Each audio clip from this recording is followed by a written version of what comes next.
నిన్నటి రోజున తెలంగాణ అసెంబ్లీలో బీసీలకు 29% నుంచి 42% రిజర్వేషన్లను పెంచుతూ అసెంబ్లీలో బీసీ బిల్లు పెట్టి ఆమోదించిన సందర్భంగా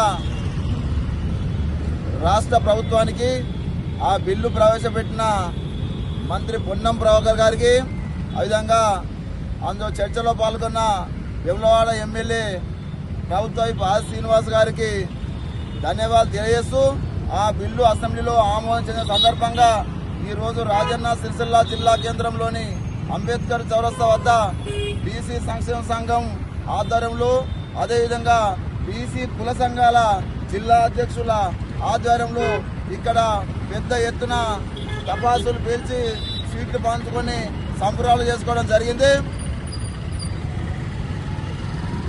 ఏఐసిసి చీఫ్ పార్లమెంట్లో ప్రతిపక్ష నాయకుడు రాహుల్ గాంధీ గారు ఆయన ఏదైతే పాదయాత్రలో హామీ ఇచ్చిండ్రో ఈ తెలంగాణలో ప్రభుత్వం వస్తే బీసీ కులగణన చేస్తామని చెప్పి హామీ ఇచ్చి కామారెడ్డి డిక్లరేషన్ పేరిట బీసీ కులగణనను అధికారంలోకి వస్తే చేస్తానని గతంలో కాంగ్రెస్ పార్టీ హామీ ఇచ్చింది.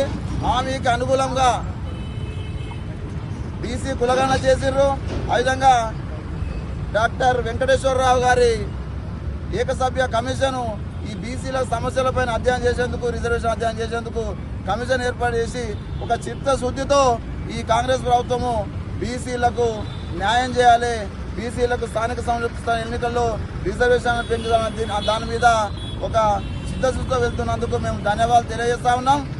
ఇప్పుడు నిన్నటి అసెంబ్లీ సమావేశంలో కాంగ్రెస్ ప్రవేశపెట్టిన బీసీ బిల్లుకు ప్రతిపక్ష పార్టీలుగా టీఆర్ఎస్ పార్టీ, అదేవిధంగా Bharatiya Janata party, MIM, CPM ఈ పార్టీలు కూడా మద్దతు ఇచ్చినందుకు ఆ పార్టీలకు కూడా మా బీసీ సంఘాల పక్షాన, కుల సంఘాల పక్షాన మేము వారికి కూడా ప్రత్యేకమైన ధన్యవాదాలు తెలియజేస్తా ఉన్నాం. ఈ అసెంబ్లీలో తీర్మానము బిల్లు అనంతరము ఈ బీసీ బిల్లు కేంద్రానికి పంపిస్తూ ఉన్నారు. ఆ కేంద్రంలో రాజ్యాంగంలోని ఆర్టికల్ 31C ప్రకారము రాష్ట్రపతి ఆమోదం చెందాలి. అదేవిధంగా రాజ్యాంగంలోని షెడ్యూల్ 9లో ఈ బీసీ బిల్లు ఆమోదం చెందితే మన భవిష్యత్తులో బీసీలకు రాజ్యాంగపరమైన రక్షణ కలుగుతుంది. కాబట్టి ఇదంతా ఒకెత్తు. ఇప్పుడు కేంద్రంలో అధికారంలో బీజేపీ ఉన్నది కాబట్టి ఇక రాష్ట్రంలోని బీజేపీ మంత్రులు, బీజేపీ ఎమ్మెల్యేలు ఒక అఖిలపక్షంగా వెళుతున్నారు. కాబట్టి అక్కడ బీజేపీని, అదేవిధంగా నరేంద్ర మోదీని, కేంద్ర ప్రభుత్వాన్ని ఈ బీసీ బిల్లు విషయంలో ఒప్పించవలసిన బాధ్యత బీజేపీ పైన ఉన్నదని చెప్పి తెలియజేస్తూ, ఒప్పించే బాధ్యత ఇక్కడ రాష్ట్రంలోని బీజేపీ వాళ్ళు నాయకులు తీసుకోవాలని చెప్పి తెలియజేస్తా ఉన్నాం. ఉభయ సభలలో, పార్లమెంట్ ఉభయ సభలు, రాజ్యసభ అదేవిధంగా పార్లమెంటులలో 2/3 మెజార్టీతో ఈ బిల్లు ఆమోదం చెందితే బీసీలకు అన్ని విద్యా ఉద్యోగ రాజకీయ రంగాలలో లబ్ధి జరుగుతుంది. ఇది ఒక చిరకాల వాంఛ కాబట్టి నెరవేరుతుందని చెప్పి తెలియజేస్తూ అందులో భాగంగా అఖిలపక్షంని తీసుకెళ్తామంటున్నారు. అఖిలపక్షం వెళ్ళాలి. దాంతోపాటు ఈ బీసీ బిల్లు కొరకు ఈ బీసీ 40% రిజర్వేషన్ కొరకు గత ఈ సంవత్సరాలుగా ఉద్యమాలు చేస్తున్న బీసీ సంఘాలకు ప్రాతినిధ్యం ఇవ్వాలి. అదేవిధంగా బీసీ కుల సంఘాలకు ఈ అఖిలపక్షంలో ప్రాతినిధ్యం ఇచ్చి ఢిల్లీ తీసుకెళ్లాలని చెప్పి ఈ సందర్భంగా మేము డిమాండ్ చేస్తూ ఆమోదించే వరకు ఇప్పుడు మేము ఈ గవర్నమెంట్ కాంగ్రెస్ ప్రభుత్వానికి ధన్యవాదాలు తెలియజేస్తా ఉన్నాం. అదేవిధంగా ఈ రాష్ట్రంలోని ప్రతిపక్ష పార్టీలకు కూడా ధన్యవాదాలు తెలియజేస్తా ఉన్నాం. అదేవిధంగా భవిష్యత్తులో ఇక్కడ ఈ బీసీ బిల్లు ఆమోదం చెందే వరకు బీజేపీ పార్టీ దాని బాధ్యత తీసుకోవాలి. అప్పుడే మాకు కాంగ్రెస్ యొక్క సిద్ధత ఉంటుందని చెప్పి తెలియజేస్తూ ఈ విధంగా ఈ రాజన్న సిరిసిల్ల జిల్లా కేంద్రంలో ఈ పెద్ద ఎత్తున సంబరాల్లో పాల్గొన్న బీసీ సంక్షేమ సంఘం నాయకులకు, అదేవిధంగా కుల సంఘాలుగా మున్నూరు కాపు జిల్లా సంఘం అధ్యక్షుడు దేవన్నకు, ముద్రా సంఘం జిల్లా అధ్యక్షుడు చొక్కాల రాము గారికి, అదేవిధంగా యాదవ సంఘం సీనియర్ నాయకులు మల్లేశన్న గారికి, అదేవిధంగా గౌరవ సంఘ నాయకులకు, పద్మశాల సంఘం నాయకులకు పేరు పేరున నా ధన్యవాదాలు తెలియజేస్తా ఉన్నాం.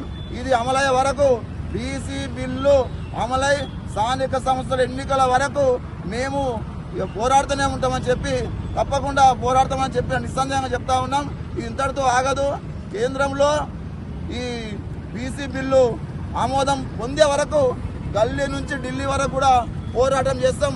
సవ్యంగా సాగితే ఓకే, సవ్యంగా ఈ రాష్ట్రంలో అన్ని రాజకీయ ఎలాగ సహకరించినాయో కేంద్రంలో అలాగ సహకరిస్తే ఓకే, లేకపోతే తప్పకుండా మేము జంతర్ మంతర్ వద్ద ఢిల్లీలో ధర్నా చేస్తాం. అక్కడ ఢిల్లీలో పెద్ద ఎత్తున ఉద్యమాలు చేస్తాం బీసీ సంక్షేమ సంఘం ఆధ్వర్యం అని చెప్పి ఈ సందర్భంగా తెలియజేస్తూ జై బీసీ, జై బీసీ. మహేందర్ అన్న గారు, ఆది శ్రీనివాస్ గారు, మరి వీళ్ళందరూ గత ఏదైతే రాహుల్ గాంధీ గారు పాదయాత్రలో మాట ఇచ్చినారో మాట ఇచ్చిన ప్రకారం మరి నిన్నటి రోజున బిల్లు ప్రవేశపెట్టినందుకు మా రాజన్న సిరిసిల్ల కుల బాంధవుల తరఫున మరి ప్రత్యేకంగా ముదిరాజు కుల బాంధవుల తరఫున మరి ఎస్సీ ఎస్టీ బీసీ మైనార్టీల అందరి తరఫున రాయన్న సిరిసిల్ల నుంచి ముఖ్యమంత్రి రేవంత్ రెడ్డి గారికి ప్రత్యేక ధన్యవాదాలు తెలియజేస్తున్నాం. అదే తరహాలో ఈనాడు చూసుకుంటే బీసీలు వెనుకబడతారనేది మీ అందరికీ తెలుసు. ఇలా రేవంత్ రెడ్డి గారు ఒక ముందటికి వచ్చి ఈ బిల్లు పాస్ చేయడం చాలా గొప్ప విషయం.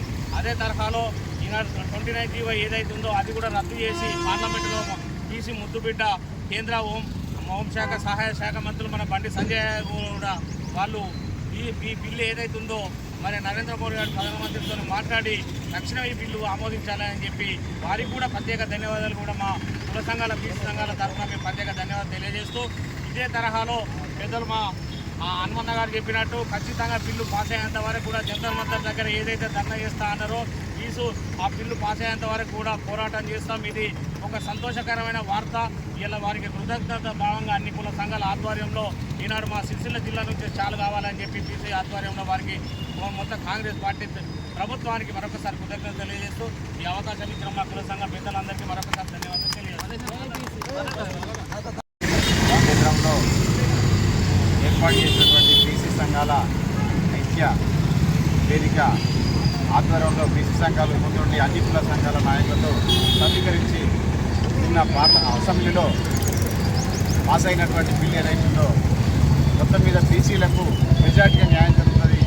అదే బిల్లు కేంద్ర గవర్నమెంట్ కూడా అన్ని వర్గాల నాయకులు అన్ని పార్టీల నాయకులు సపోర్ట్ చేసి కేంద్రంలో కూడా ఏకదాటిపైకి వచ్చి ఆ బిల్లును ఆమోదింపజేసి బీసీలకు అన్ని కుల సంఘాల నాయకులకు ఆమోద ముద్ర వేసి దాని మీద అందరికీ న్యాయం జరిగేలా చూడాలని చెప్పి ఈ బీసీ సంఘాలు కూడా దాని ఇంకా మూమెంట్ అయ్యి అన్ని కుల సంఘాలను కలుపుకొని ఇంకా మున్ముందు ఒత్తిడి చేస్తే ఇంకా ఫలితాలు ఉంటాయి. కాబట్టి అందరికీ కూడా పాల్గొన్నటువంటి బీసీ సంఘ నాయకులకు మరియు మన గవర్నమెంట్కు కృతజ్ఞత తెలుపుతూ ఇంకా కూడా మంచి మంచి కార్యక్రమాలలో పాల్గొని బీసీలను ఐక్యం చేసి మన ముందు కూడా సర్పంచులు ఎంపీటీసీలు ఉద్యోగులు చాలా మనకు అనుకూలంగా ఉంటాయి. కాబట్టి అందరూ ఐక్యం కావాలని చెప్పి కూడా నేను విజ్ఞప్తి చేస్తూ గవర్నమెంట్ కూడా కృతజ్ఞత తెలుపుతున్నాను.